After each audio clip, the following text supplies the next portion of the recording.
Keir Starmer. Thank you, Mr. Speaker. And today, on International Women's Day, we celebrate the successes of women in our society. It's a crying shame that as we do so, we face legislation which drives a coach and horses through our world-leading modern slavery framework which protects women from exploitation. Mr. Speaker, in the last decade, this government has introduced 5 plans to tackle illegal immigration, 5 utter failures. The problem just gets worse with every new gimmick. The Home Secretary says the public are sick of tough talk and inadequate action. Does he agree with her assessment of this government's record? Well, Mr. Speaker, what the honourable gentleman fails to recognise that there is a global migration problem.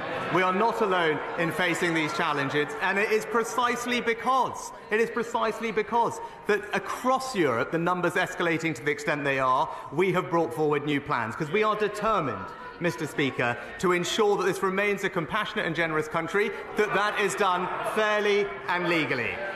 That's why we will break the criminal gangs, Mr. Speaker. We've announced new agreements with Albania and France, tougher immigration enforcement, and now new legislation that makes it clear that if you come here illegally, you will be detained and swiftly removed. But, Mr. Speaker, what we haven't heard is the honourable gentleman's plan. We know what it is. It's open-door immigration and unlimited asylum. Whilst he may be on the side of the people smugglers, we're on the side of the British people. Mr. Speaker, if he was serious about stopping the boats, he'd actually steal our plan on stopping the boats, smash the gangs, sort out the returns and clean up the utter mess. Mr. Speaker. I'm going to hear this, and nobody's going to... I wouldn't if I were you. I think we've heard enough. I want to hear the questions and the answers, and it won't be interrupted. Mr. Speaker, nobody on this side of the House wants open borders. On that side, they've lost control of the borders. Now, he's promised the country that this bill will stop all small boat crossings. No ifs, no buts. Sounds like more talk. So, in the interest of adequate action, when will he achieve that? Well, Mr. Speaker, Mr. Speaker, we'll be implementing this plan as soon as we can pass it through Parliament. So I look forward to the honourable gentleman's support. But the reality is, Mr. Speaker, on this issue, the honourable gentleman has been on the wrong side of this. Prime Minister, Mr. Stafford, if you don't want to hear him, you can go and have a good cup of tea, nice and strong, I suspect. But I will hear him, Prime Minister. Mr. Speaker, the honourable gentleman has been on the wrong side of this issue his entire career. He described all immigration law as racist. He said it was a mistake to control immigration. And he has never, ever voted for tougher asylum laws. It is clear, Mr. Speaker, while he's in hock to the open border activists, we're on the side of the British people. Mr. Speaker, when I was in charge of prosecutions, I extradited countless rapists, and the conviction rate for people smuggling was twice what it is today. I voted against his legislation last time because I said it wouldn't work. Since it became law, the numbers have gone up. He's proved me right. He should be apologising, not gloating. The Prime Minister says they will detain people who aren't eligible to claim asylum here and then return them. Well, they already tried that under the last legislation. Last year, 18,000 people were deemed ineligible to apply for asylum. That's the easy bit, the talk. But as for the action, Prime Minister, how many of them have actually been returned? Mr. Speaker, as a result of the plans we brought forward, we have almost doubled the number of people returned this year. But he talked about laws. He talked about. I think the front bench needs to be a little quieter because I want to hear, and I don't need you joining in. I'm going to. Our constituents want to hear the importance of Prime Minister's questions, both the questions and the answers. Show our constituents the respect they're due. Come on, Prime Minister. Mr. Speaker, he asked about arrests, he asked about our laws. Actually, when I was in Dover yesterday talking to our law enforcement officials, what did they tell me? Precisely because of the law that the Conservative government passed last year, they have now been able to arrest more than double the number of people they did before. 397 in the last 6 months. But stopping the boats, Mr. Speaker, stopping the boats is not just my priority, it is the people's priority.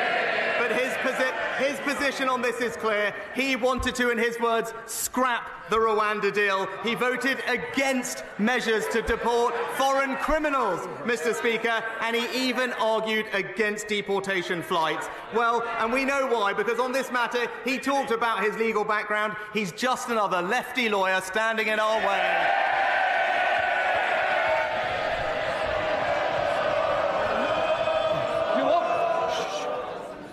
We'll continue. When you keep shouting, it prolongs, and some of you are trying to catch my eye. When you're disappointed, I don't want any complaints. Let's get through these questions so we might get some backbench in. Mr. Speaker, all that nonsense because he doesn't want to answer the question.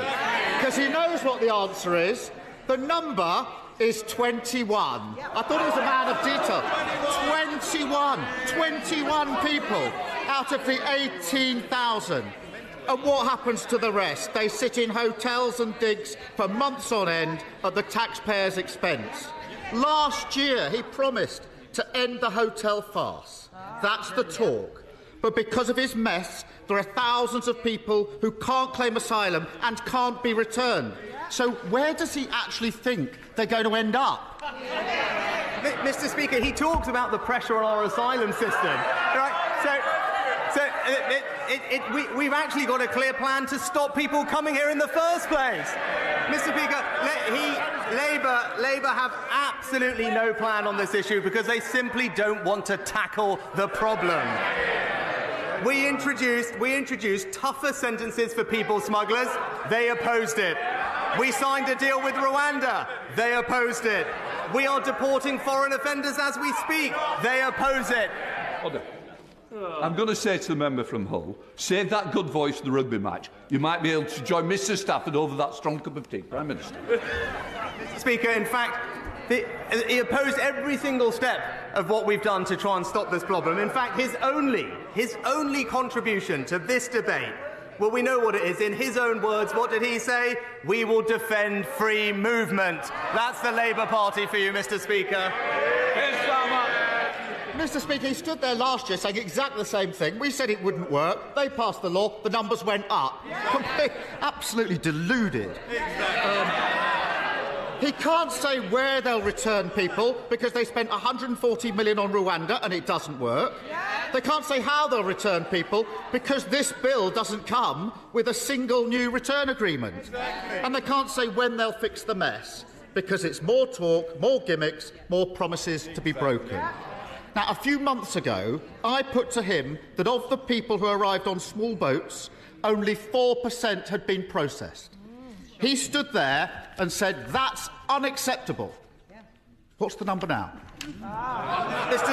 Mr. Speaker,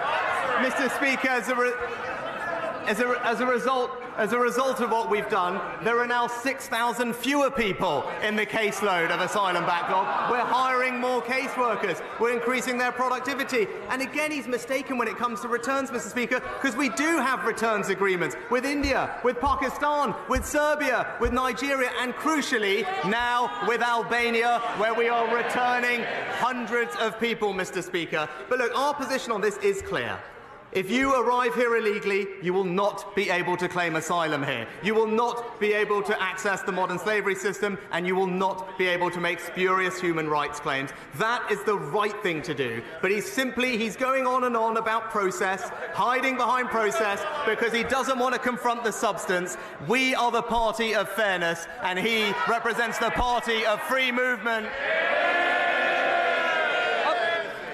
I thought he was supposed to be the man of detail. He's gone to all that lengths to avoid the detail. He knows the answer to the question. Less than 1% of those arrived by boats have been processed. He shakes his head. It's the government's own statistic. On his watch, processing of those boat cases has gone from unacceptable, in his words, to almost non-existent. And doesn't that tell you everything you need to know? After 13 years, small boat crossings higher than ever, claims unprocessed, the taxpayer paying for hotel rooms, criminal gangs running all the way laughing to the bank, and an asylum system utterly broken on his watch. This is their 5th Prime Minister, their 6th immigration plan, their 7th Home Secretary, and after all this time, all they offer is the same old gimmicks and empty promises. Now, I don't agree with the Home Secretary on very much, but when she says that the Tories are all talk and no action, she's spot on, isn't she? Mr. Speaker. Prime Minister. Mr. Speaker, illegal immigration enforcement up. The amount of people processing claims up. The backlog is down. The number of returns agreements is up.